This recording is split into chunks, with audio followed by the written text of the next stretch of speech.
you spend your Sundays looking for something fun to do? Usually they're so drab and dull. Boring. We have just the thing for you. November 28th, the Old Rock House and Rock Paper Podcast present Debstock 2021, featuring music by Nick Gussman and the Coyotes. Roll, Natchez, roll, till all my trouble lets me go. Roll, Natchez, roll,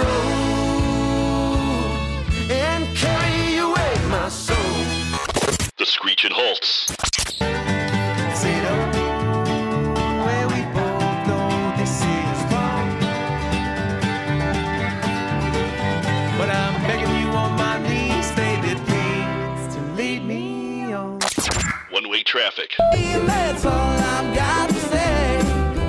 I know you've been missing me one day. And Spank on Ya. It's Debstock 2021, November 28th from 3 to 7 at the Old Rock House, 1200 South 7th Street, St. Louis, Missouri. Tickets on sale at metrotix.com. Debstock 2021, a benefit for glioblastoma brain cancer. Brought to you by Old Rock House and Rock Paper Podcast. Hey everybody, Shane Presley here, Rock Paper Podcast. Thank you for checking out another episode of the show. Recording this intro from Columbia, Missouri, up here hanging out at Roots and Blues for the weekend. But I had to get this episode out there with my buddy DJ Mahf. Had a lot of fun hanging out with him a bit ago, talking about a big party he's got going on next weekend, October 2nd at Grovefest. He's headlining with a bunch of his friends, and it's going to be a wild one. So grab some tickets. Actually, it's a free show, so you don't even have to get tickets. You can just show up and party. So come on out and come on out there and see Mahf and everybody else. It's going to be a great day. Ladies and gentlemen, it's officially beard season. With fall and No Shave November right around the corner, it's prime time to grow a beard. And Roughneck Beard Company has you covered. Using a good beard oil from day one of growth sets the stage for a faster, fuller, healthier growth. Avoid dry skin and the dreaded beard itch by combining with Roughneck's Genesis with a vitamin punch that really gets things moving. Stop in today or order online and build your kit to kick off your growth in high gear. You can, again, shop 24/7 at roughneckbeardcompany.com. Use my code RPP15 for an exclusive 15% off your purchase. Or you can stop by the shop anytime during business hours. Located there in Maplewood, Missouri, off of Manchester. Stop in there and tell them Shane sent you. You can find all their wonderful products. Their beard oils, beard balms, junk powder, or they even got their one of my personal favorites, their Roughneck Beard Batter Back. Check it all out today. roughneckbeardcompany.com. And if you want to help continue to support the show, a great way to do that would be visiting the Buy Jack merch store. You can buyjack.com/rockpaperpodcast, and we can get you hooked up with a shirt, a hat, tank tops still, many shirts and colors, many sizes and colors. So whatever you need, we got you taken care of. Visit the website today and check it out.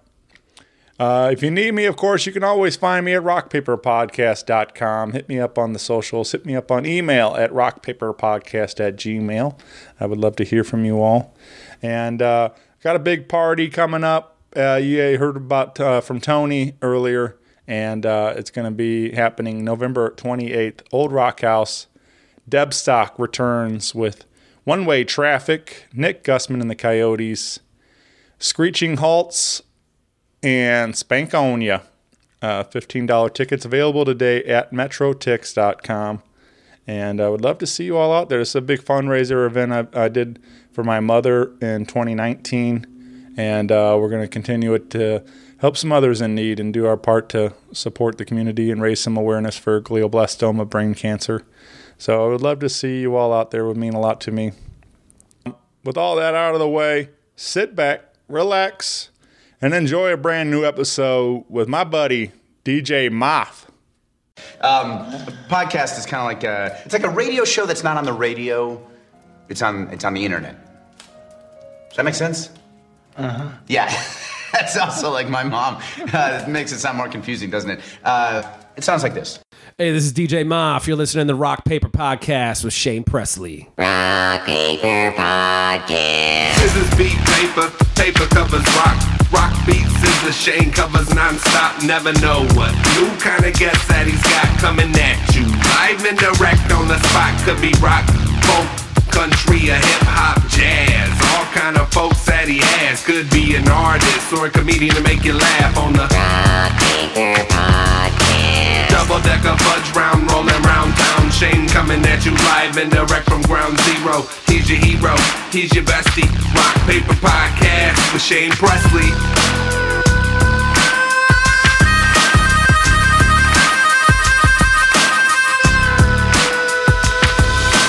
Rock Paper Podcast.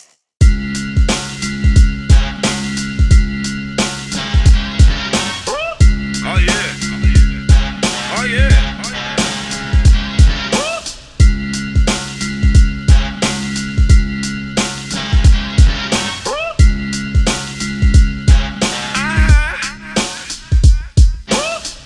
Dirty ass kid scheming on my lawn, still copping my sneaker stock and rando Jersey Johns.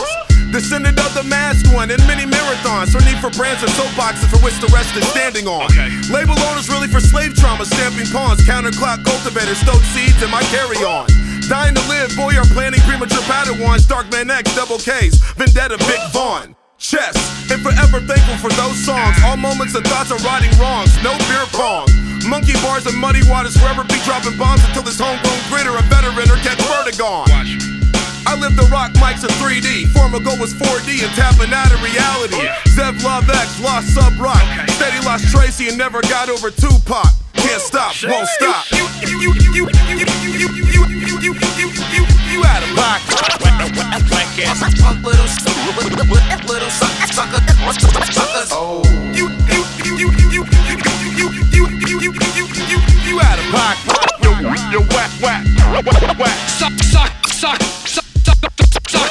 Knock down my totem pole and mountaintop. Native dying from memory. No need for saucer building bombs. Swear I never flop. Here's a clue to protect the cash dance. No drunk driving, groupie chasing. Kiss rule, basic math.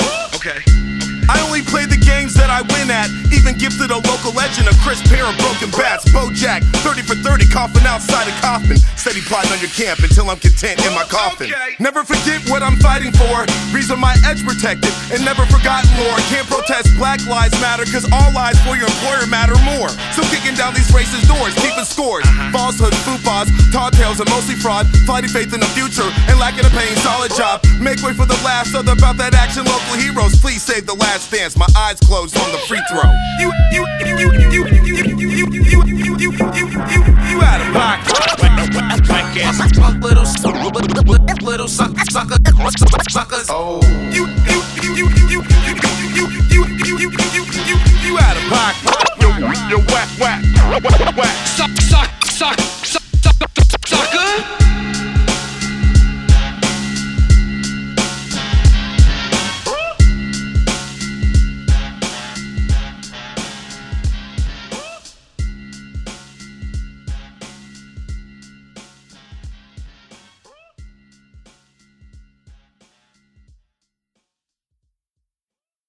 Hey, everybody. Shane Presley here, Rock Paper Podcast, coming to you from St. Louis, Missouri.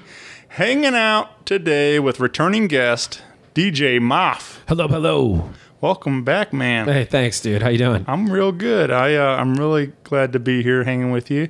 It's been quite a while Right. since we've had a proper DJ Mahf episode, but we did do one not too terribly long ago with the Earthworms. Right. Which was a fun night for sure, getting to talk about some of those days, the early days. Yeah. And We'll have to give you an update now. We got a lot more to talk about on that front. right. Yeah. But yeah, man, it was a real treat for me because I've been a fan for a long time, and thanks, man. getting to hang with the three of you that was a cool night for sure. Yeah, it was a good time, man. But we got a lot happening right now. Busy. I mean, you're always hustling, but we got a lot of big stuff coming up on the calendar, and we want to talk about it. So I thought it'd be fun to catch up with you. Yeah, thanks for having me. I did run into you not too long ago at the pageant and the Halo bar. But we didn't really get a chance to talk and catch up. So you were busy working. So, but yeah, you played the after party for the Black Pumas show. Yeah, man, I've been a fan since they dropped a couple tracks, and their label that they were affiliated with, Coal Mine Records, is one of my favorite new school funk soul labels, and I pretty much scoop up anything they put out, all their vinyl 45s and all that stuff, and especially when the Pumas dropped their self-titled album, man, it just was like, oh, wow, these dudes are incredible. Like, once you heard the full body of work, it was kind of like, oh, man, this is no joke. And then all the critical acclaim that came after that was well-deserved. And, it was funny because, like, right before COVID, me and a bunch of buddies, we all went and saw them at Off-Broadway. Yeah. I feel like you probably were the one that maybe helped introduce me. I feel like... it was right around all that, but I remember hearing about the Off-Broadway show, and I was like, okay, I think right before that, I feel like it was you that said, like, you check out this band, and then they were coming to Off-Broadway, and I'm like, all right. And then, but the problem was I had tickets to Black Keys. Was that the same night? The same night. Oh, wow. I didn't even realize that. At the, Scott or Enterprise Center. Oh, okay. So, definitely different vibes venue-wise, but I'm a huge Black Keys fan too. Yeah, but, well, that's the thing. I hadn't seen those guys in many years. I was pumped to see them again.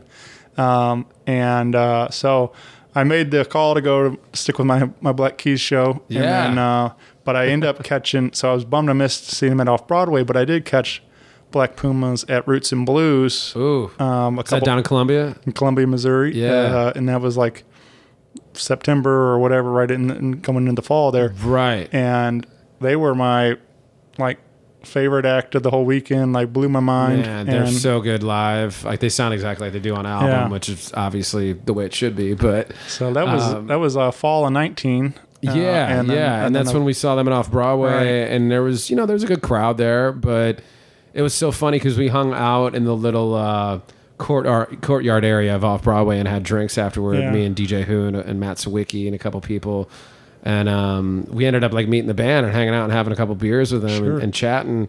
And I was chatting with the lead singer, Eric. Eric, and I got some photos with him too that are pretty funny. But he was talking. He's just like, yeah, man, we got to hit the road tomorrow. We're gonna be on Jimmy Kimmel tomorrow. It's our first late night appearance. Right. And I was like, oh shit, that's awesome. And what's really funny is they did the Jimmy Kimmel gig, and then literally 24 hours later, their entire European tour sold out. Yeah. And then the next thing you know, they're getting nominated for a Grammy. Right. And it just was like, it was insane to watch how the dominoes fall that quick for some bands. Like, it's like kind of a rare thing to see nowadays in the music industry. And things happen so quick for those dudes. And it was just wild. I was like, man, of course they deserve it, but it was just so funny that I saw them with in front of 120 people at Off-Broadway, and now they're selling out stadiums and shit. And it's just like, okay. Yeah.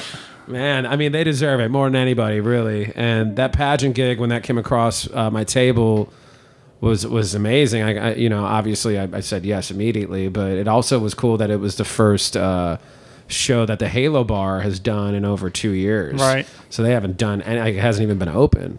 And they put a new sound system in. I actually went in a couple days earlier and tested out their DJ equipment and the new sound system with the whole staff, and they took notes on everything, and it was pretty cool, man. Yeah.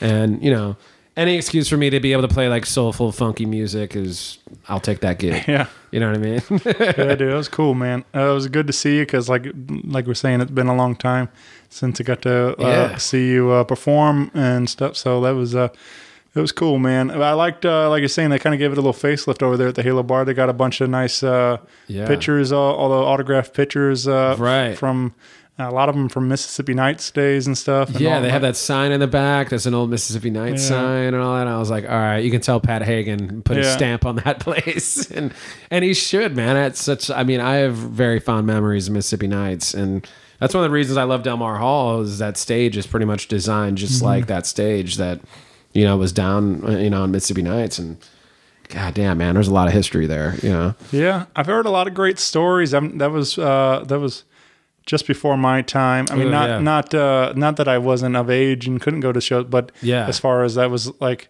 I didn't have that introduction to anybody to take me down to those shows and stuff. So like, yeah, I mean, I was in high school when it closed. My band was picking up traction during that time, and we ended up playing a lot of shows there, we were really fortunate. And then when Earthworms came around, we actually did one of the last week of shows. I was at Mississippi Nights. Ozo Motley played, and they had Earthworms open up. All right. And we got to play, which was awesome.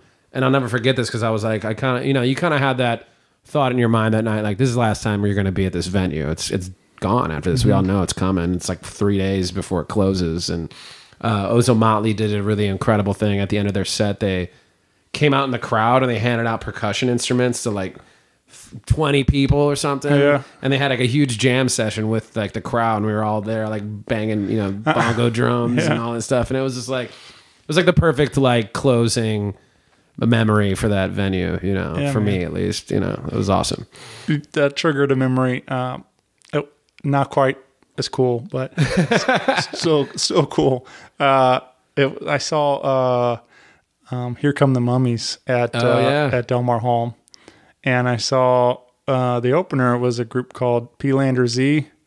Not familiar. Yeah, who's that? They I'm not positive of where they're from originally, but they dress in these like big, bright, colorful outfits, like. And each one has a different color. It's almost like Power Rangers or, not quite like Power Ranger, but like just, that kind of thing. Like they all have loud, bright. Yeah. And I'll show you a video when we're done, but it was definitely a spectacle. The songs were not really my thing, but it was highly entertaining to watch the live show nonetheless.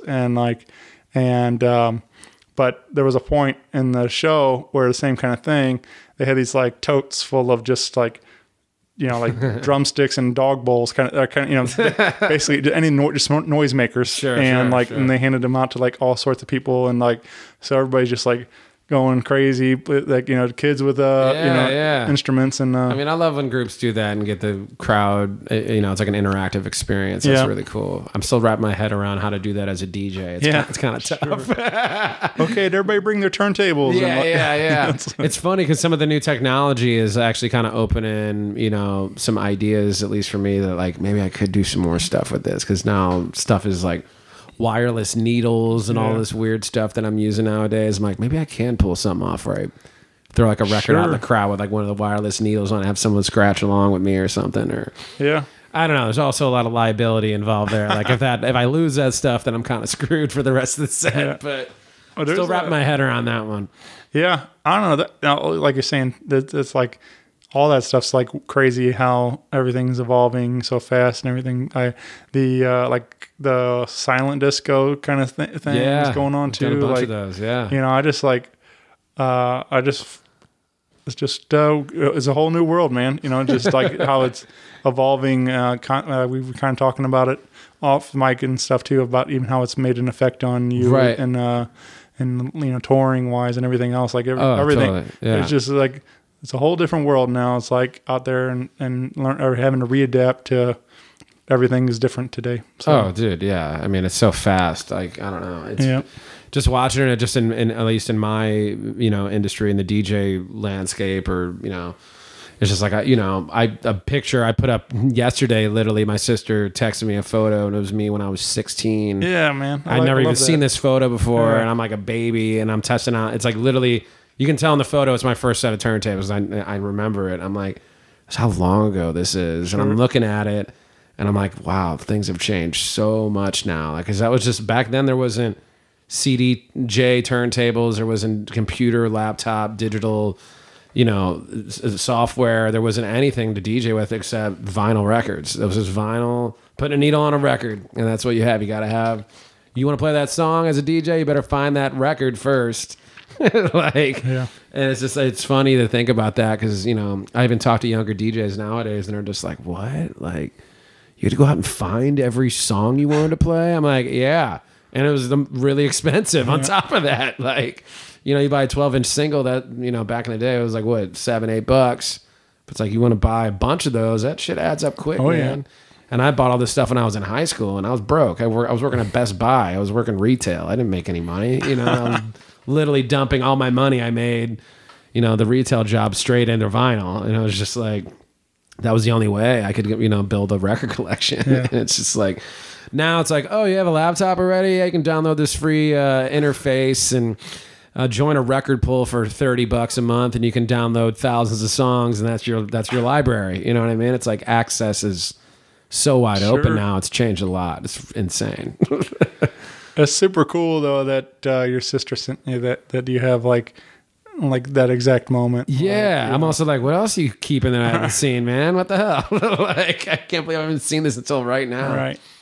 That's such a weird thing too. Like something like that. Like, you know, just because you probably don't even remember the picture. But obviously, people have some memories where they remember things like, oh yeah, right, and like I remember that for sure. But it's like, so you probably totally forgot. I mean, you probably remember your table and all this, but like I'm just saying, you get that picture and you're like, oh man, like a total flashback. Yeah, all these memories, other memories start coming back and everything else. Like it's such a neat power trip of like how much that one picture can unlock and stuff. And like, and it's just, you know, it triggers a lot of good memories, and just, you got to kind of sit back and be like, man, we've all come a long way, man. Like, right. honestly, like that picture. It's funny if you look in the background. It's my mom and dad's laundry room. Yeah. I'm in the basement next to like the washer and dryer and shit. It's like, ain't glamorous, but you got to start somewhere. Right, man. Start from the bottom. Now we're here. Hey, right. No doubt, man. No, I think it's super cool though, and especially like that you've stuck with it, and then where it's taking you. Sure. You've got to see so much of the world and everything else because of those tables and all the different stuff. So it's like, man, I don't know. I got bit by the bug during that time, and it became an obsession. And I think that, I don't know, if you want to take any kind of artistic, you know, career super seriously, make, you know, a life's work out of it, I think you have to have those like obsession years. Right. And that was high school for me. Like all I wanted to do, I was like staring at the clock in school, just like, man, I just want to go home and play on my turntables, man. And I'd run home immediately, beeline right to that washer and dryer laundry room and throw my backpack off and just sit there and practice for hours. Had my dad upstairs screaming, you're rattling the china cabinets. Be screaming at me. I'm just like, hey man, I'm practicing. You knew this was coming. You let me build this shit down here. Like, you know, they were super supportive though, man. Like my parents were really cool about it. So, you know, got to start somewhere. Yeah, man. I could have been doing dumb shit during that time, and instead I was nerding out over music. So, yeah. You know what I mean? I remember like I wasn't quite into music yet. Like music came for me, really started diving in. I mean, I always was a fan of, I mean, I'm sure we've had the conversation, but a fan of like music, all my parents' stuff. Yeah. But as far as me like going to shows, a lot more was right after high school, and started getting out and supporting my friends playing live music but for the longest time, sports was there for basketball and football. And I had my buddy Sean next door growing up, and we played a ton of basketball.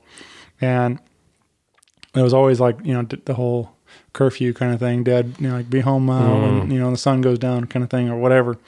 And then we'd stay out playing basketball till, you know, all night long. Oh, for sure. And then I'd get home and he'd, you know, be kind of pissed off, and he'd say something, and I'm like, I could, you know, I'm not out doing, you know, whatever, you know, I'm playing basketball. Like I'm doing something, exercising, doing something good. Sure. You know, it's like something whatever. productive. Right. I'm not just screwing around, you know, being a, you know. I mean, I did plenty of that too. Yeah, right.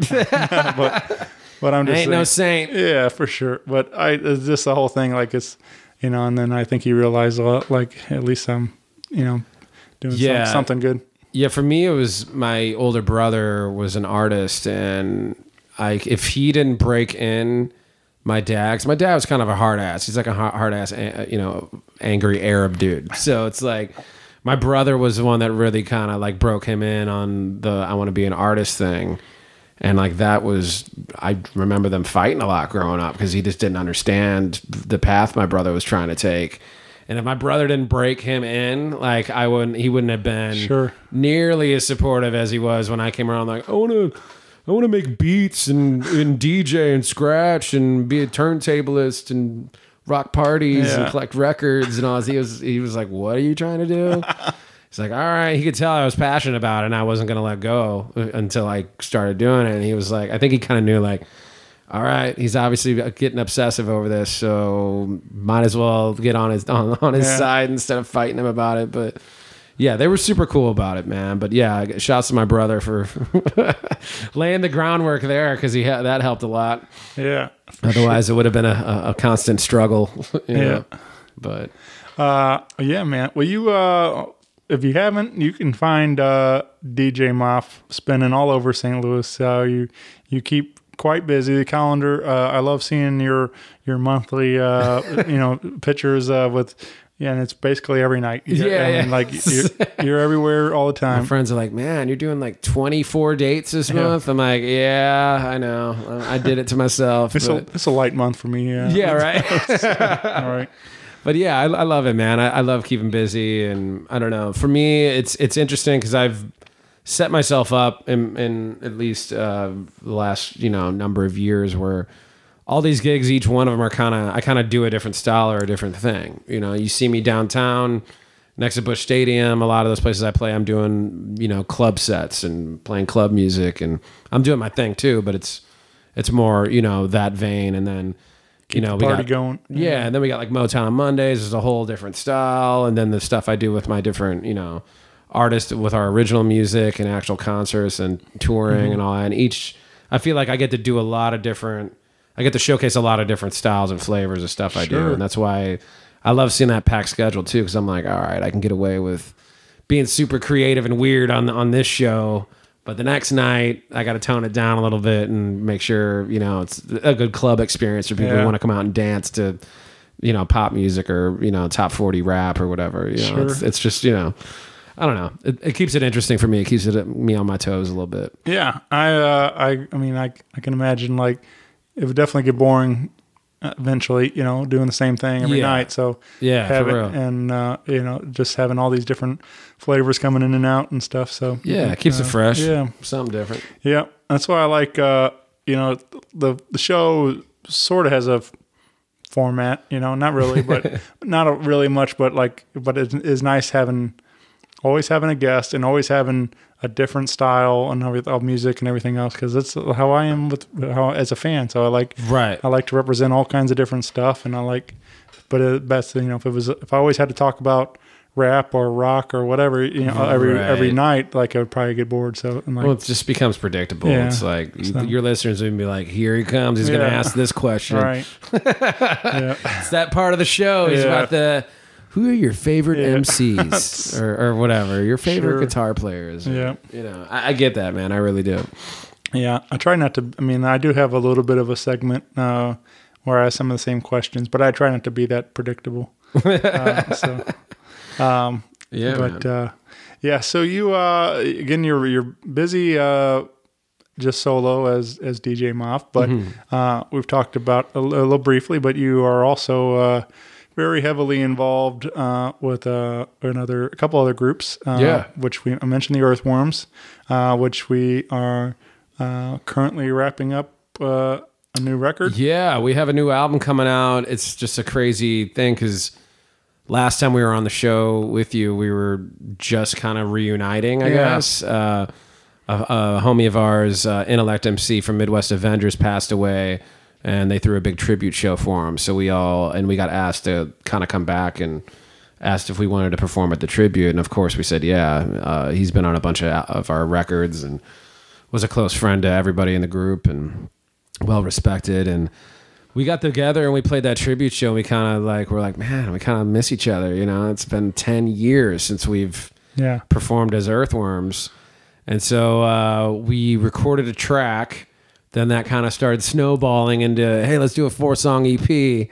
And then that became what we're about to release. It's hard to say because I don't know. We're submitting the album in 2 weeks to the record label. It's got to be completed.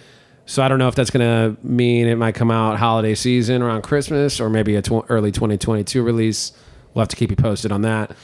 But it's just funny how like a 4-song EP snowballed into like a 12-song album or 13-song album or whatever it is. it's just funny how that works, man. We just kind of all clicked again, and just kind of became one of those things where I got this beat. You guys like this? You want to do this? Da da da da. And everyone's writing has been top notch. These guys are crushing it. They sound hungrier than ever, and I feel like my style has evolved drastically since 10 years ago. And it's just really cool to get together with some of my best buddies from back in the day that I kind of lost touch with for a while. Sure. Those dudes are like my brothers. We did insane stuff over that run we did for a couple years. We put out 3 really successful albums and a couple mixtapes and won a bunch of awards, and we got to do a lot of touring. I mean, we did that USO tour overseas where we got to play for, all the army bases in Europe, and we just got to do some incredible stuff. And I shared a lot of, huge memories of my earlier career. It was with Earthworms, man. And those dudes are like my older brothers, really. And so it was really cool to kind of just get back into the saddle with those dudes. And I'm really proud of this album, at least the way it's coming together right now, because it's when we came back, I told them, I'm like, I'm down to come back, but I don't want to just make the same style stuff that we were making 10 years ago. Mm-hmm. Music obviously evolves very quickly nowadays, especially hip-hop. Hip-hop from 10 years ago does not sound like it does today. That's changed a lot too.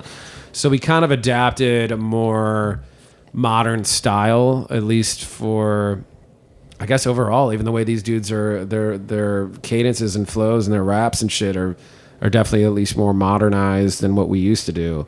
Our old stuff was pretty, the production was pretty sample heavy, very, a lot of chops of old soul and funk records and whatever, and, a little bit more boom bappy. This one is a little bit more, I would almost say, I mean, there's some of that still in it, but I would almost say it's more of like an aggressive, like almost like Run the Jewels style. Okay. At least to me, sonically, that's kind of where we're going with it a little bit more. And yeah, man, these dudes are just razor sharp. I was just kind of blown away. My boy Black Patrick hasn't rapped at all in 10 years. Like he, family man, got a really nice job. He has a couple kids now, and he kind of put music on the back burner and focused on his career and his family. And it's just like, I'm hearing these verses from this dude. I'm like, what the fuck?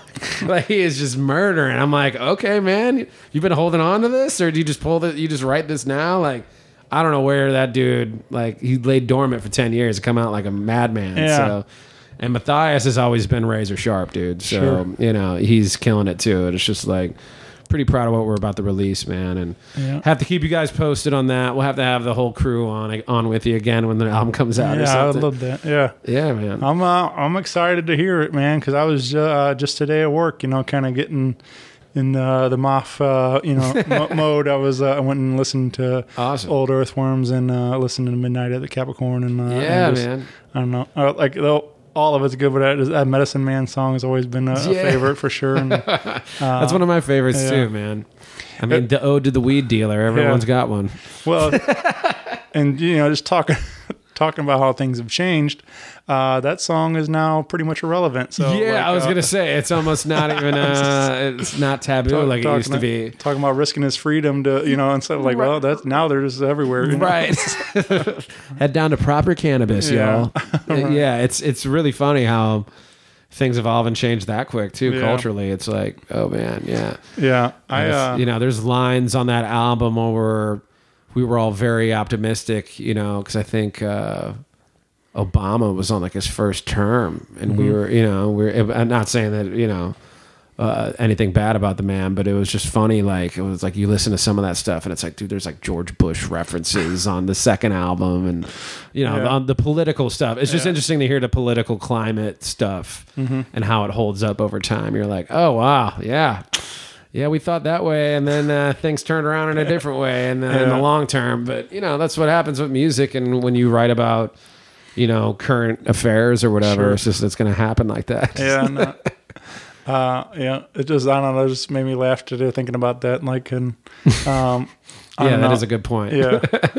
There's, I was listening, I don't know, I forget now who was talking about it, but how it was a comedian I saw it one night, and he was talking about that, how people are gonna have to tell their kids stories about yeah, we used to have to go to the city and have to, go meet a guy on the corner to get, and like now you can just go to the sketchy guy's house that wants to keep you there for 3 hours and talk your ear off. And, right.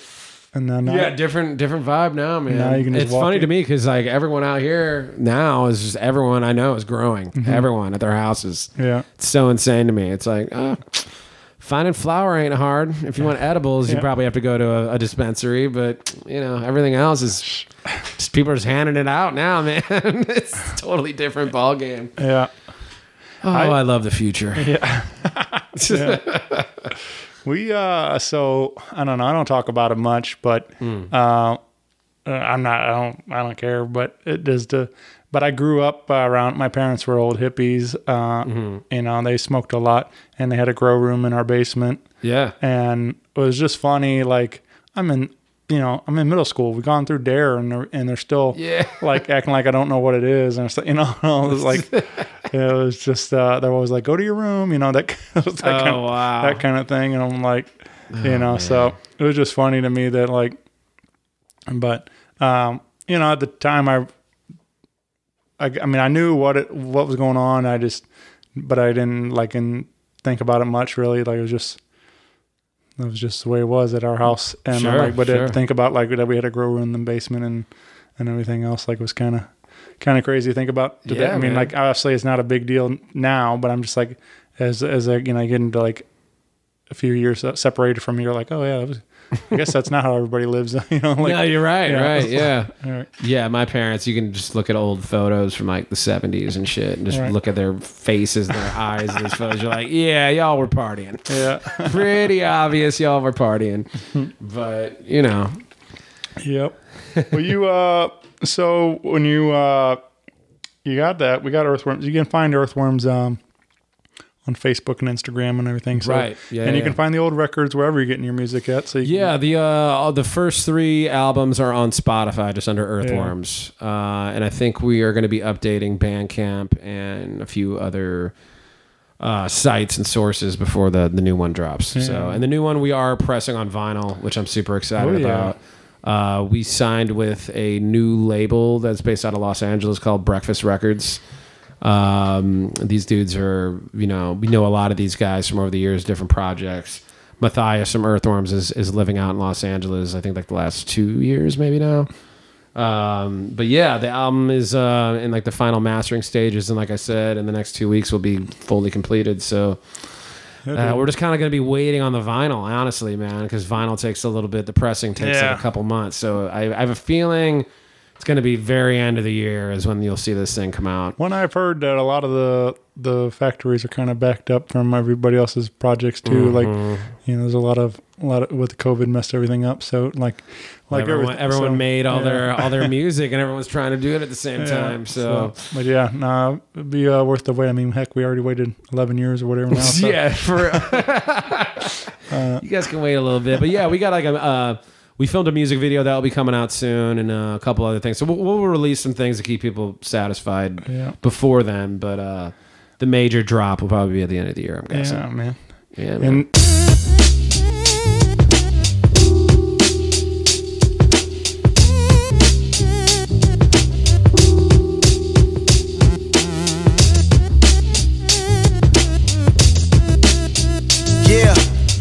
Check it out. Yeah. Earthworms, day, yeah. Leonardo of the underground, cutting down any fucker come from my brothers. You're just another clown with your face painted like contour. Your war forged in the fires of Mount Zion, the God force. Daemon draw hordes of victims, give them an encore. All for my niggas, I've been delivering dog for a hardcore killer. I did it not cause I'm into it, committing mass murder and serving all with the penmanship. All for the game, I talk it but they can back it up. Carrying the world on my shoulders, the weight is adding up. Even Atlas shrugged, and daily I'm fighting Draculas. Whack ass rappers and amateurs, man, I had enough. I'm finna snap a camera, can't capture a savage, insane master. I'll damage your brain faster than having cocaine after you battle the same bastard. Who want it, don't do it, I'm smoother than Cool Runnings. It ain't all just rainbows and chicken wings. Whitewash wall stain with the nicotine. Ain't counting big back rolls and limousines. Perfect game, throwing everything but the kitchen sink.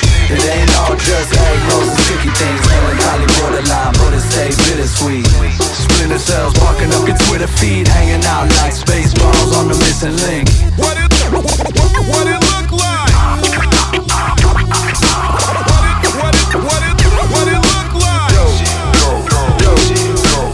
Holding the pen in my clutches, but I relax. Keep my mind open and focused upon the track that I follow. Much as he bit off, he gotta swallow. Pop the lid off the top of the bottle, hollow it out. Drop a jewel, fuel for inverting the shadow of doubt. Filling the groove, the lucid dream. Dragging his out of his den. Black Patty wagging his tail at it again. Habit of hopping into the pocket and ripping the hem. Slipping in gem or two, kicking a center two. Centipede or dip under your tennis suit. Revenue for the decadence, beckoning to the penitent man. I carry on in the pursuit of an intelligent plan, cause I'm a medicine man. Hacking it through the jungle with a machete in my hand, ready to take a stand. Handed through the shovel if the levee's undemand. If you ran through all the trouble you can handle, y'all can scram. It ain't all just rainbows and chicken wings. Whitewash while staying with the nicotine. Ain't counting big back rolls and limousines. Perfect game, blowing everything but the kitchen sink. It ain't all just tangos and skinny jeans. Melancholy borderline, but it stays bittersweet. Splinter cells barking up your Twitter feed. Hanging out like space balls on the missing link. What it look like? What it look like?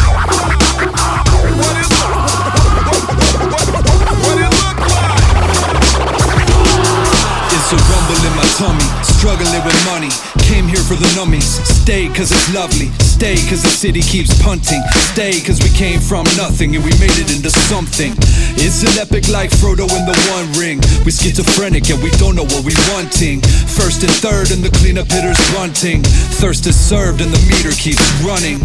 How can a fella help it? She's stunning. Booty that'll make you lose your cunning. But Rudy gon' fail if there isn't any hunting. The ship gon' sail if the it is just fronting. Run and tell them worms are coming. The old girl is humming. We turned it up cause the whole world is mumbling. We earn your trust with a slow burn, it's bubbling. We turn rust into gold with cool runnings. It ain't all just rainbows and chicken wings. Whitewash while staying with the nicotine. Ain't counting big bag rolls and limousines. Perfect game, blowing everything but the kitchen sink. It ain't all just tangos and triple teams. Melancholy borderline, but it stays bittersweet. Splinter cells barking up your Twitter feed. Hanging out like space balls on the missing link.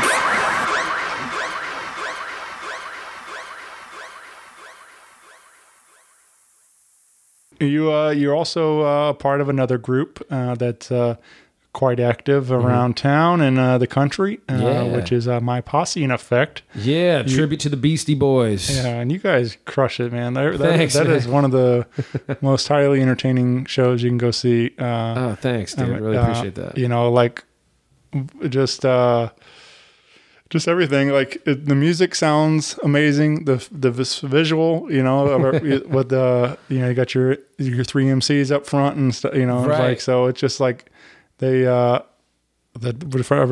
track suits or the sabotage. Yeah, man. We kind of go all out on the theatrics, and it's one of those things that were like the show has evolved to the point, like you look at our early stuff and I'm like almost embarrassed by it, but like now where we've taken the show, it's like we're playing, pretty large venues, like 1,000, 2,000 seaters, and whenever we play in St. Louis, it's either at Del Mar Hall or the Pageant nowadays, and I've kind of even had to adapt and learn a couple new things too, because I started running all the visuals for the band through one of the plugins on my DJ program. Serato has like a video plug-in interface where I can actually manipulate videos like on my turntables, which is insane. Yeah, technology, man, I'm telling you. But so we've made video edits for like every piece of the show that are custom, and like obviously we use a lot of the Beastie Boys' amazing music video catalog. Those guys have some of the greatest videos ever made with Spike Jones and everybody. But so yeah, we're really big on like the visual presentation of the show too, because it's so important to who they were as a group, And what I love about Beasties too is like every album that they put out is almost a totally different project. Like the first album obviously was Def Jam 80s era hip hop with big 808s, Rick Rubin producing, like 80s guitar solos and shit added on top, and and it's great for what it is. And then you got Paul's Boutique next, which is like the greatest sample-based hip-hop album of all time. And then they moved into like picking up their instruments again and playing like, they'd have like full-blown like funk instrumentals, and they really showcase like, you know, they could be an alternative rock band again and do punk rock shit too, and mix it all with hip hop and put it in a blender. And it's just really fun to play all these different styles because like, you know, even in the show we go into some like the B-side cuts and like, you know, stuff that like if you're a diehard Beasties fan, we're probably gonna play like, we're not just gonna play Fight for Your Right to Party and all that shit. Sure. I mean, obviously we do, but the deeper stuff is like my favorite parts of the show, just because sometimes you can look out in the crowd and it's like, you know, your normal fan that only knows those mega hits is kind of like, what is this? Yeah. This is cool, you know. And yeah, the show is just a big party, dude. You know, we're always trying to one up and do something interactive with the crowd, or you know, COVID kind of messed some of that up a little bit, but it's slowly coming back. But yeah, man. We had a big tour planned last year and that got canned, obviously. And we're starting to make up. We've made up a few of those dates, so we're starting to make up a lot of those for the rest of the year. We're traveling around this fall. A lot of shows in October and November, and at least for St. Louis, be on the lookout. Our next major solo show is the night after Thanksgiving at Del Mar Hall. So cool, man. Definitely come out to that one, man. I don't know who's going to be on support on that, but yeah, man, it's going to be a badass show, dude. Well, you got before that we do have a big one where you're bringing everything together, which I think is super cool. Thanks. This is going to be October 2nd, and this is Grovefest, which is always a good party. And I was kind of wondering if it was going to happen or not. Right. You know, with everything still kind of. A lot of things are up in the air still, so it's nice to see kind of a staple on your calendar every year.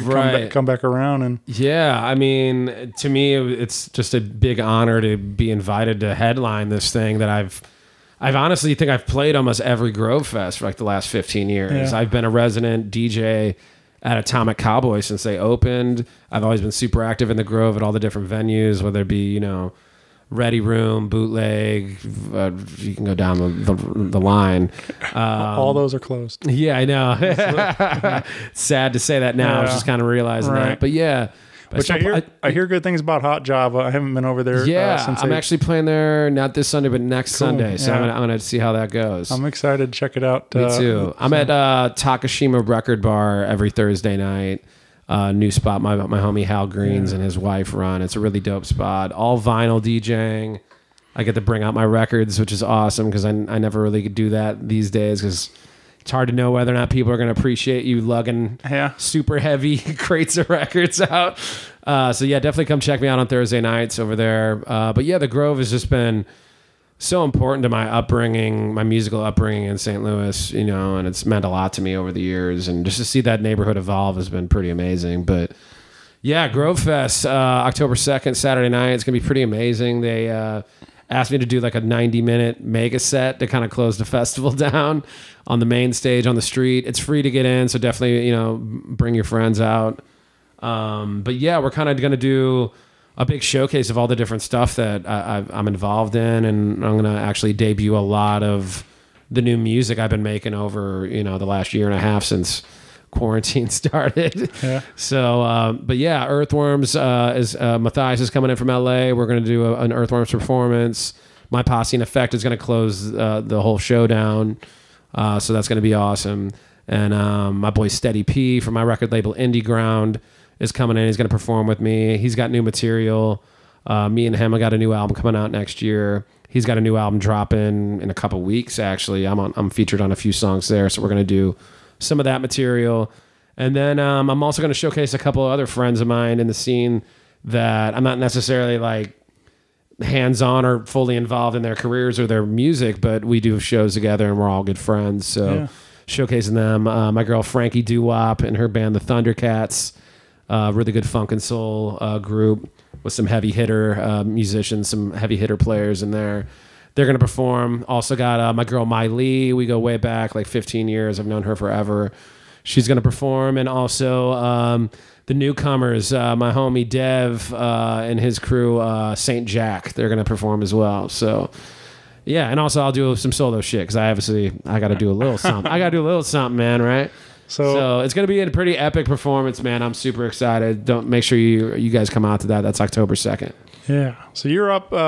You're on stage all night long, and then everybody else is going to be kind of hopping in and out. Yeah, it's going to be like a rotating roster. Right. I'm going to be on stage with like 20 different people by the time that 90 minutes is done. So it's going to be awesome, man. We're going to have a full visual show accompany it. I got some great people that do animated visuals and stuff for like Alexis Tucci and like the Night Chaser people and all that. They're coming out and they're going to, make sure everything looks pretty interactive and, Sure. I'm pretty excited about it, man. Yeah. It's going to be cool. It's been a lot of work, a lot of planning. I'm kind of like, I'm over here kind of stressing over it. I'm like, I'm ready for this thing, man. Yeah. Well, along with Mahf, you also got Trey G, Will Robinson, my homies, Brotherly and the Leather Jackals, one of my absolute favorites. You also got the youngsters over at School of Rock. The kids will be doing a set. I'm sure it's the house band. Yeah, they're kicking the festival off. I think they go on at 3:00 in the afternoon. Yeah. So definitely family friendly, starting the night or the day off. Really. Yeah, and all the Grove businesses will be participating and having tents and food trucks and the whole nine. And yeah, definitely come support one of the best entertainment districts in St. Louis. For sure. So 3 to 11, nonstop entertainment, music, food. Fashion, shopping, kid and dog friendly, it says. So bring the whole family out. So. Do it. We'll try to cover some of our dirty rap lyrics, I promise. That's not up to me. Yeah. Don't get mad at me. Man, I was kind of telling a story the other day. So I went to see Steve Byrne at SIUE several years ago. And there was like the family-friendly portion of the show with this magician comedian. Yeah. I can blank on his name now. But anyway, he was great, but he was definitely the family. It was like a family weekend thing at the university. So like all the little kids and stuff were there, and mom and dad, and they made a big announcement. Hey, this is your cue to go. The rest of the show is adult. That and hardly anybody left. Yeah, and so Steve Byrne comes out, and he's not like super dirty by any means. I mean, he says some adult things, obviously, but typically his crowd is 21 up, and stuff. So in a club, so he 35 and up. Yeah. so he's anyway, he does some joke, and it wasn't like even you could tell of like just physically watching him like struggle, like not to say some dirty shit with 8-year-olds in the front row, and but then I think he's like realized finally, like, well, they've been warned, and then he says some joke about like, I don't know, it was coming in a girl's eye or something, like whatever it was, but that was like the punchline kind of or something, and then was like, again, not even a great joke by whatever, but it did the job. And I watched everybody like get up and all these families and like I laughed so hard at that was like, dude, something kind of similar a couple years ago. It was Chesterfield Taste of St. Louis. Okay, yeah. And they booked Mixmaster Mike, speaking of the Beastie Boys. All right. And I specifically went just to see Mixmaster Mike. Yeah, absolutely. I went with my boy V-Tom and some friends and stuff, and you could tell we were the only ones there to actually see him do some real DJ shit. I mean, that dude's one of the greatest scratch turntablist DJs has ever lived. And he came out and immediately was on the mic in front of a ton of kids and families like, "What's up, motherfuckers?" Like screaming, and you could just see everyone's faces. I was dying laughing. I was like, this is great. This dude does not care. Right. He's not changing his persona at all. I got my check. Sorry. Yeah. And I talked to him later on in the night, and he was like, I didn't know it was all ages until I got out there. And I kind of, it's like muscle memory, man. Sometimes it's hard to turn that off. It's like when you're used to playing in front of 21 plus crowds at nightclubs and venues and shit your whole career. It's like, it's really tough to like switch that. Like, even with some of my groups, we've done all ages events, and I gotta like tell these dudes like, censor your lyrics. That's just hard to do when you're performing, and again, like everything just kicks in. You got adrenaline pumping, and you're just in the zone, and sometimes it just flies out the mouth, and you're like, oh shit, oops. You know? Can't go back, can you? Yeah. Well, whatever. Yeah. All I can tell for October 2nd is I can just tell the guys to, hey, watch it. Yeah. Just be mindful of it, but I can't promise they're gonna, whatever.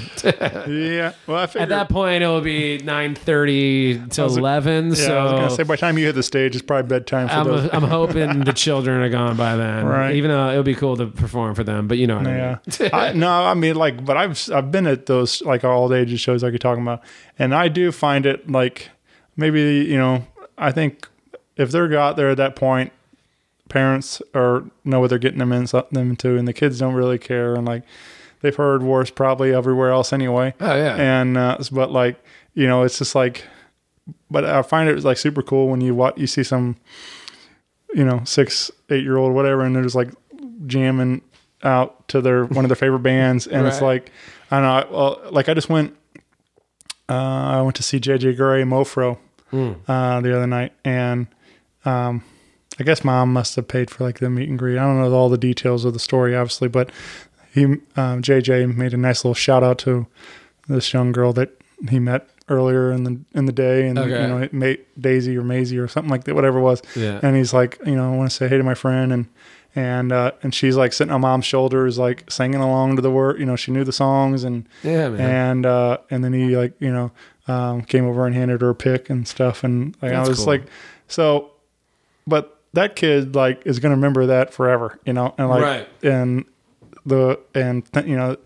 I always think about that whole like ripple effect, that one moment, what that's gonna do to that kid's Yeah. life, and maybe put him into music and make him want to do all this stuff. And That's like, I gotta say, my Posse In Effect has had a couple moments like that, and I haven't experienced it like that with a lot of my other projects until that particular band was put together. And it's just like, there was one, I still remember we were somewhere in Iowa playing the opening of this new venue, and they, I don't know how this kid ended up on stage with us.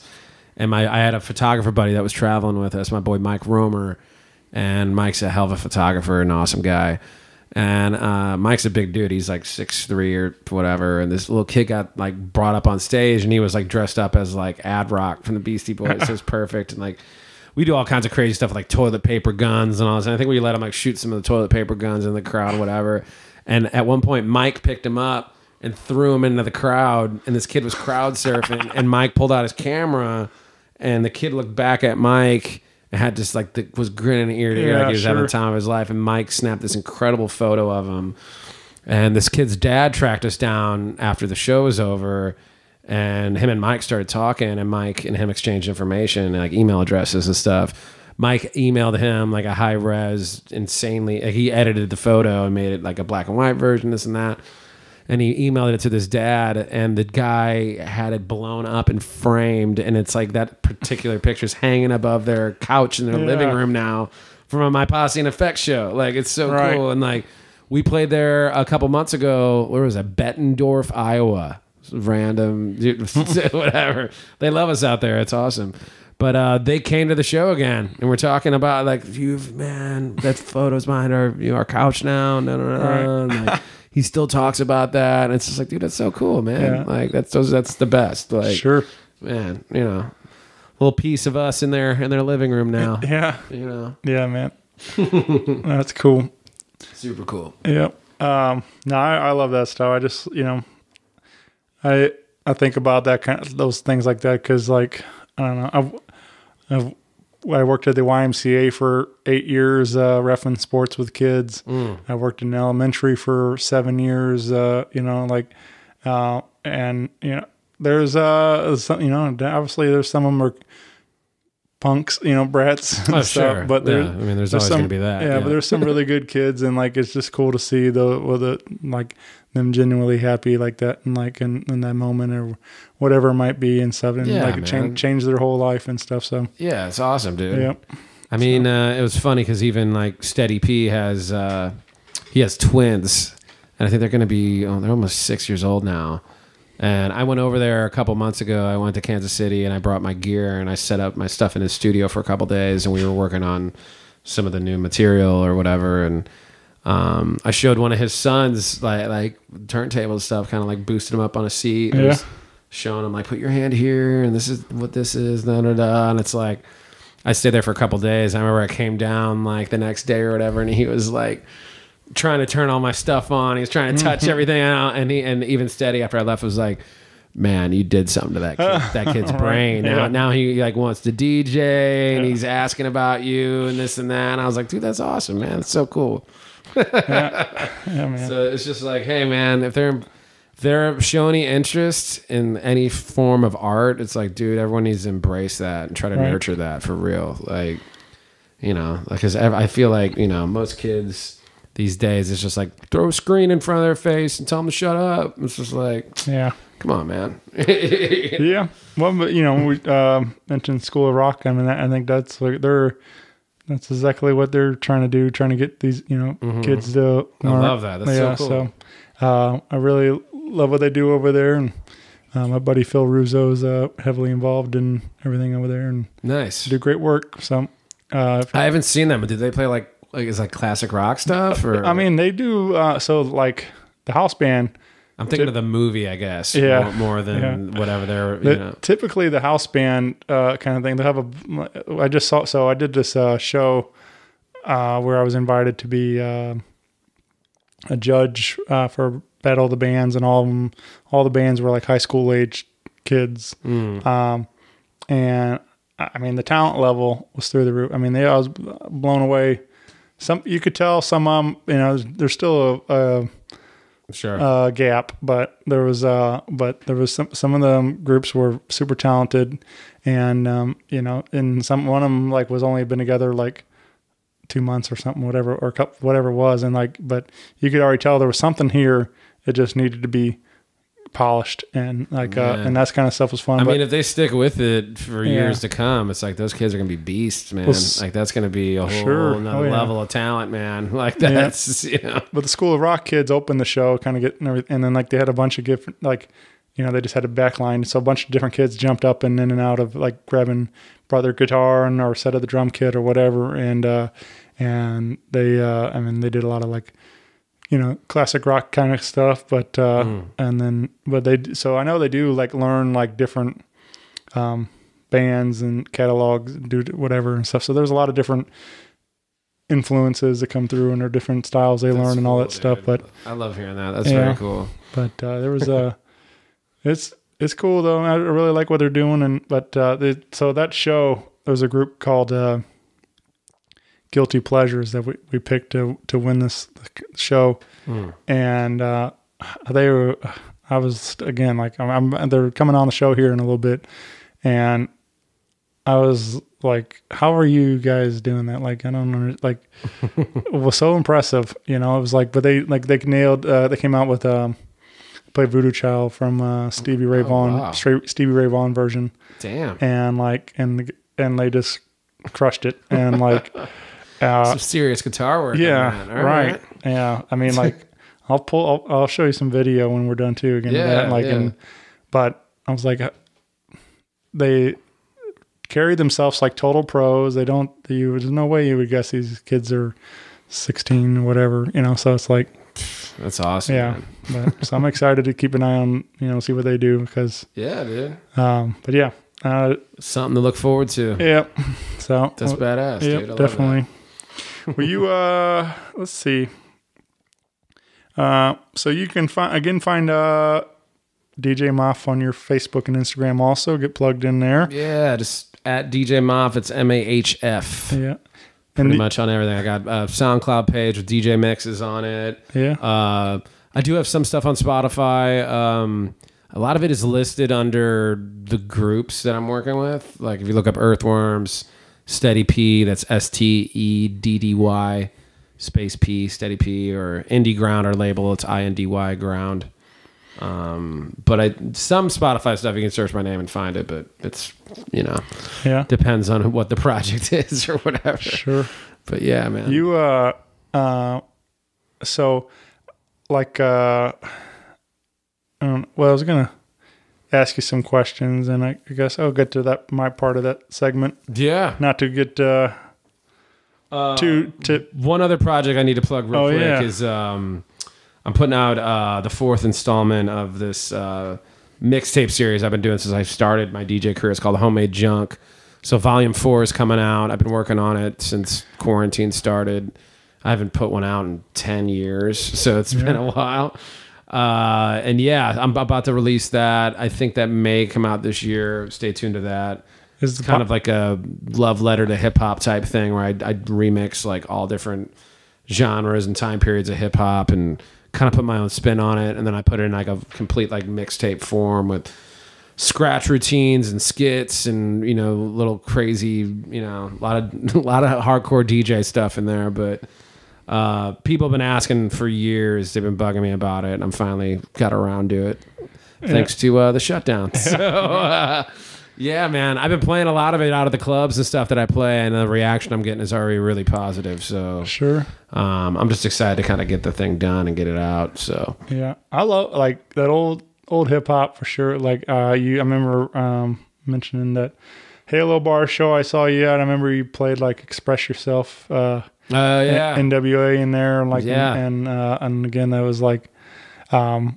And I hadn't heard that one in quite a while, and like it was just like I love, you know, that's what's fun about going to those shows. You can throw in some cut that we haven't heard, right? You know, so well, yeah, especially those funk and soul sets. I like to throw in some hip hop that has like sampled those old records and stuff, and it's just like, what is that? A Charles Wright song under the same name, Express Yourself, but, yeah, the NWA version still cracks me up when Dr. Dre's verse where he says, don't smoke weed or cess. And then like 3 years later, his album, The Chronic, comes out and it's all about that shit. It's like, okay, bro. Yeah. This is the one radio single that NWA made that I think it's the only track they ever put out that doesn't have curse words in it. Yeah. So it's just like, okay, man. You're going to say you don't smoke weed? Yeah. Uh-huh. Yeah, wink, wink, whatever that's about. Yeah, still a good song though. Oh yeah, that's I always think about that too. Like when he says, "Now, so just chill to the next episode," and then they did the track next episode. And I was like, wait a minute, are we supposed to quit chilling now? Or like, what's going on, Dre? Right. Hey, man, sometimes you can't predict these things. Yeah. I was like, I'm still chilling, Dre. Yeah, man.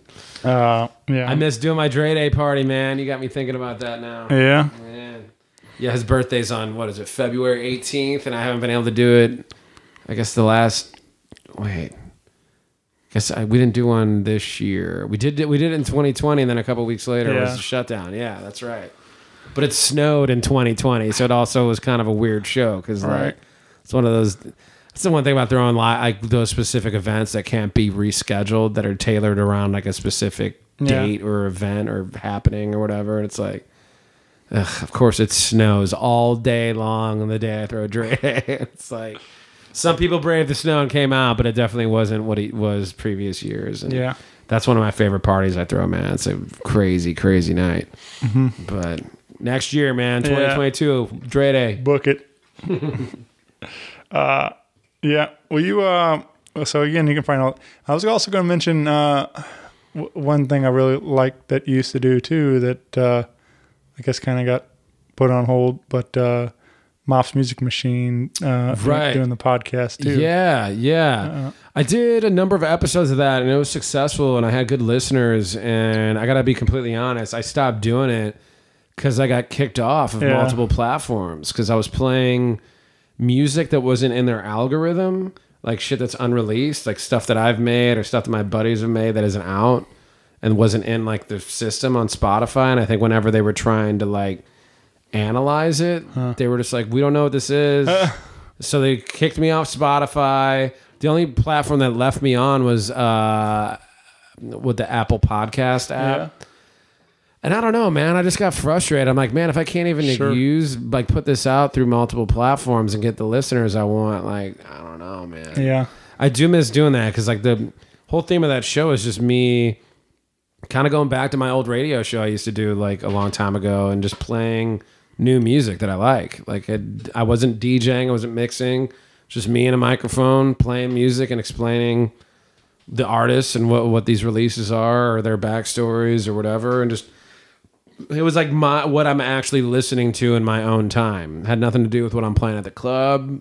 Has nothing to do with whatever. It's like if you jump in my car, that's what I'm currently listening to, type thing. And I loved sharing all that because like I turned a lot of people on to things that they never heard before, and I'm just I want to bring it back. I just don't know how to do that without getting in trouble again. Like I don't know, dude. It's just, you know, when you have, I know, I'm sure you've been there. It's like, dude, you make something, you edit it, you put it out, and then for it to get taken down because of an algorithm, it's like, God damn, man. Like, is it even worth the effort now? Like, I don't know. I don't get any trouble from any of the podcasts necessarily. The YouTube's the only one I ever get really flagged on a lot of, or Facebook. If I make I used to, when I was doing some of them over Zoom, I would post the video up on Facebook too. And sometimes I get flagged on, they would mute certain sections and stuff, and because of copyright. And I'm like, I'm not like claiming credit, I'm just sharing. And like, but the same thing on YouTube. Well, I'm glad I would get flagged, but it would just say I couldn't monetize it. And I was like, I'm not looking to monetize it anyway. I'm glad that the royalties, of anything, are going to those artists. That's not the point of what this show is. It's, you know. But I would get all these notifications like, oh, this got flagged for copyright. And I'm like, I'm not, you know, I credit everybody. I credit all the artists. I'm not trying to. Man, the music industry is grasping at straws on every cent that they can possibly make. But it's just funny because I have like 2 out of 3 strikes already on my SoundCloud page. Like one more and my page gets deleted because of copyright issues from record labels getting weird that I remix their material or whatever. Like, just like, come on, man. I'm a hip hop DJ. This is what I do for a living. Like, this is part of the culture. I mean, I get it. And I know there's rules and whatever, and the labels and algorithms and all that, but it's just, it's like, man, I'm just trying to be creative and do cool shit. I don't know how it's really frustrating. Like, I don't know how that guy like DJ Cumberbund does what he does. Like, yeah, that's the one thing. Like, there was like one of the tracks I got flagged on SoundCloud was I remixed. Was it the Sublime song? Was it Summertime or Doing Time or Summertime, I guess, or I can't remember the actual track name off the top of my head right now, drawing a blank. But yeah, I flipped that, and who were they on? Capitol Records, I think. Like, you know, I get a message on SoundCloud, Capitol Records has flagged your track. If you want to dispute it and do all this extra shit, I'm like, no, I don't want to. Like, they own that's their shit. I know it is. Again, I'm just trying to like be creative and put my own spin on this song that I used to like. You know, fuck me, I guess. It's kind of like, damn, dude.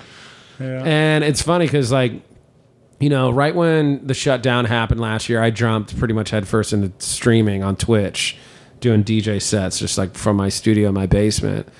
And a lot of people were trying to stream on like Facebook and Instagram and YouTube. And they'd get up, their stream would get up, people would tune in, and they would get kicked off in 5 minutes from playing something that the algorithm would pick up. And that's why I just was strictly Twitch the whole time. And I just was focused on, like, I'm going to build this Twitch page because Twitch is the only one that lets you get through the full performance live without flagging you. Right. The stream stays up on your page, I think, for a week or 2 weeks. I think it might be 14 days. Where you can replay the episode and rewatch it. But that's when the algorithm steps in and will mute sections out. If like a major label detects that, hey, you use this Kanye West snippet or whatever it is, like they'll mute that shit out. And there was a couple episodes that I did. I think I did Michael Jackson's birthday is at the very end of August, and I think I did like because I used to do a Motown on Monday stream, and I did a Michael Jackson episode for his birthday. And that whole thing, the replay was completely muted.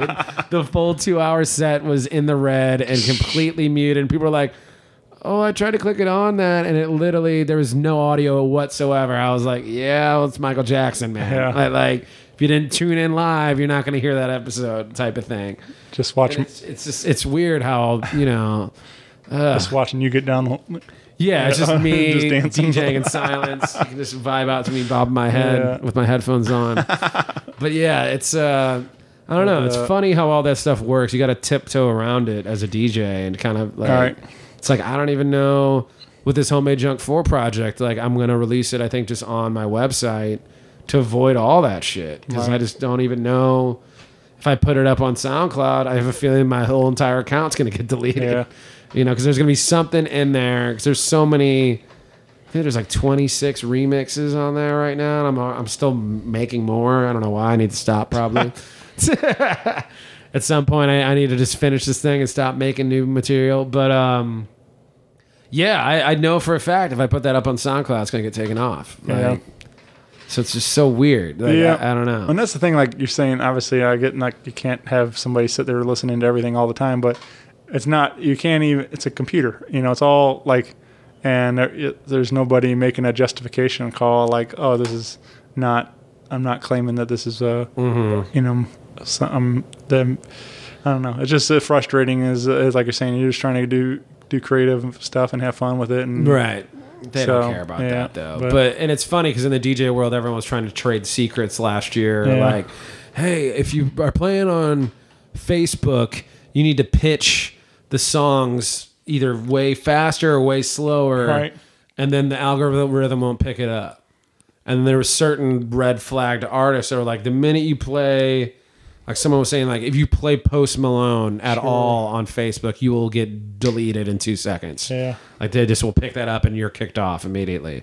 And I'm just like, well, that's cool. I'm not going to play Post Malone anyway. But I know buddies that do and got in trouble. And it's just like, man, again, you're tiptoeing around all these, like, rules when you're just trying to, like, vibe out and play. It's like, you know. Yeah. I know Prince's catalog is one that's like that too. Like, and I'd probably avoid him too. He's one of my favorites. I shared there's a cell phone video on Facebook with my friends in Shaman's Harvest. Covered it when Doves Cried, just live acoustic at a show. Yeah, and it was an incredible performance, and it's sat there on my YouTube for a long time, like 7-8 years or something. And then, like, recently I received a notification that they was removed for copyright and stuff. And I'm just like, why did it take you guys this long to find it? Yeah. You know, like, I have this weird video on my Instagram from like 5 years ago that has a DJ Shadow track in it. And I still get like a notification every once in a while. It's like, we flagged this for copyright, whatever. I'm like, that was from like thousands of posts ago. Like, I don't even remember doing this. Okay, take it down. I don't give a shit anymore. If you're trolling my page that hard, going all the way down to that post, then man, I don't even know, man. Yeah, pretty silly. Well, again, get plugged in. Keep an eye out for all these projects we talked about. We got a lot of things happening, but I wanted to ask you a couple questions before we get out of here that I had just get your take on some of these. But I'm obviously a guy that listens to a lot of music. Do you have a song that always gets stuck in your head? Ooh, man, I don't know about that. Or most recently stuck in your head? The other night I watched the new Rick James documentary. It's on Showtime, which is incredible. It's really badass. But his song "Bustin' Out" has been in my head for days now. It has not left my head. And it's an incredibly funky, amazing song. And my mom used to play it a lot when I was a kid. And so it's just like, I don't know, maybe it's a nostalgia thing too, but it's just like, man, since I watched that documentary the last couple of days, that shit is not leaving my brain for whatever reason. I woke up the other morning and I like went to take a piss and I'm like, the horn lines like in my head. I'm like, God damn, man. It's ingrained. It's a good way to start the day though.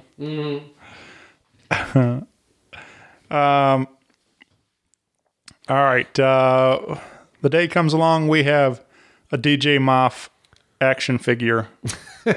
What do you, well, I'll say besides turntables, what would be 3 of your accessories? Okay, a bottle of Jameson.